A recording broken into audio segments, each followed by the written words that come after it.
आलसी गधे की कहानी। एक गांव में नमक का व्यापारी रहता था।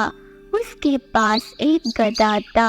व्यापारी रोज अपने गोदाम से दुकान तक नमक ले जाने के लिए गधे का इस्तेमाल किया करता था।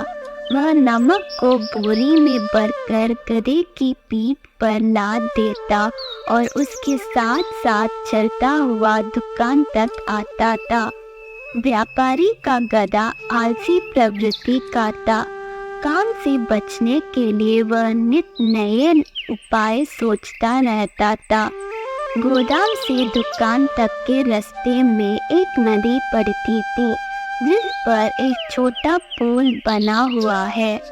एक दिन नदी पर बने पुल पर चलते समय अचानक गधे का पैर फिसला और वह नदी में जा गिरा। नदी के पानी से नमक की बोरी भीग गई।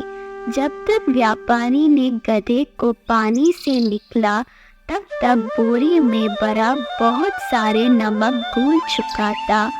गधा जब चलने लगा तो उसे बोरी का भार बहुत कम महसूस हुआ और वह खुश हो गया।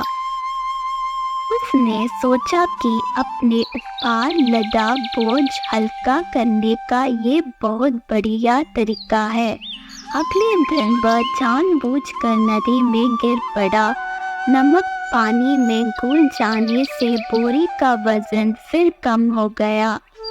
उसके बाद से वह हर रोज ऐसा ही करने लगा। रोज रोज गधे की ये हरकत देखकर व्यापारी उसकी चालाकी समझ गया। उसने गधे को सबक सिखाने का फैसला कर लिया और अगले दिन बोरी में नमक के स्थान पर रूई भरकर गधे की पीठ पर लाद दिया। रूई हल्की थी।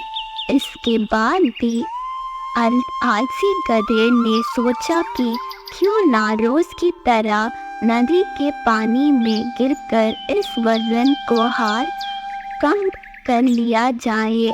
इसलिए वह जानबूझकर नदी में गिर पड़ा।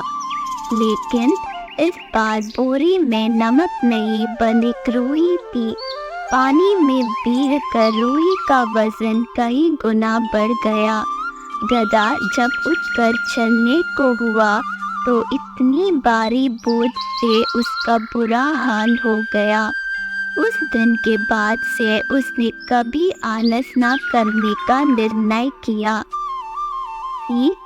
आलस का फल कभी न कभी मिल ही जाता है।